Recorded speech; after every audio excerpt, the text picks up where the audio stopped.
गांव के किनारे पर भगवान सिंह की खेतों में इस बार प्याज की फसल लहलहा रही थी। हरी भरी पत्तियां हवा में लहरा रही थीं, लेकिन समस्या थी पानी की। सूखे की मार पड़ी थी, नहर सूख चुकी थी और कुएं का पानी कम पड़ रहा था। भगवान सिंह और उसके छोटे भाई अरुण दिन रात मेहनत कर रहे थे। सुबह उठकर खेतों में जाते, शाम को थक कर लौटते, लेकिन रात को पानी देना जरूरी था, वरना फसल मुरझा जाएगी। एक दिन भगवान सिंह को शहर जाना पड़ा, किसी जरूरी काम से। वह कल लौटेगा।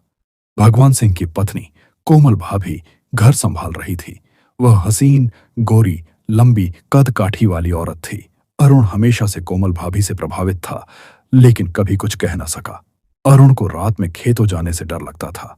गांव में भूत प्रेत की कहानियां सुनी थीं, काली रातें, चीखें और अजीबोगरीब आवाजें। वह रात को अकेले बाहर कदम न रखता।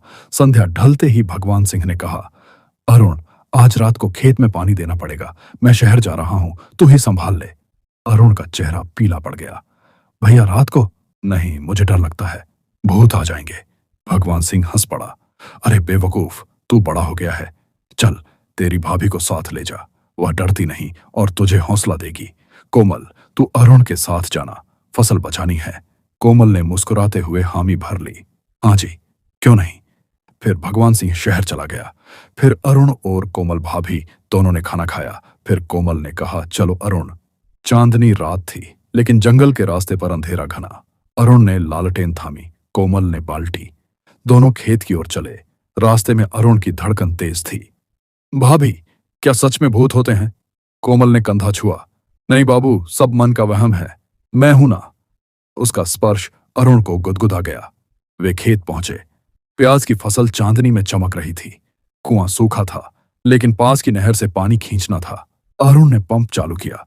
कोमल ने नलकूप संभाला। पानी की धार फसल पर बहने लगी। अचानक हवा में एक ठंडी सिहरन दौड़ी। पेड़ों से अजीब आवाज आई, जैसे कोई फुसफुसा रहा हो। अरुण डर गया। लालटेन छूट कर गिर गई। अंधेरा छा गया। भाभी, भूत! वह चिल्लाया और कोमल को जोर से पकड़ लिया। कोमल भी घबरा गई, लेकिन उसने अरुण को सीने से लगाया। डरो मत, मैं हूं। लेकिन डर में दोनों एक दूसरे से चिपक गए। अरुण का हाथ कोमल की कमर पर फिसला। कोमल की सांसें तेज हो गईं। चांदनी में उनका चेहरा नजदीक आ गया। डर ने उन्हें करीब ला दिया। भाभी, मुझे डर, अरुण बुदबुदाया। कोमल ने उसके होंठों पर उंगली रखी। शांत, सब ठीक हो जाएगा।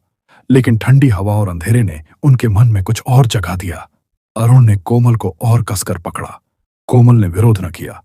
उनकी नजरें मिलीं और डर का वह पल प्यार में बदल गया। खेत के किनारे घास पर वे दोनों एक दूसरे के करीब आ गए। कोमल के वस्त्र सरक गए, अरुण के हाथ उसकी नरम त्वचा पर।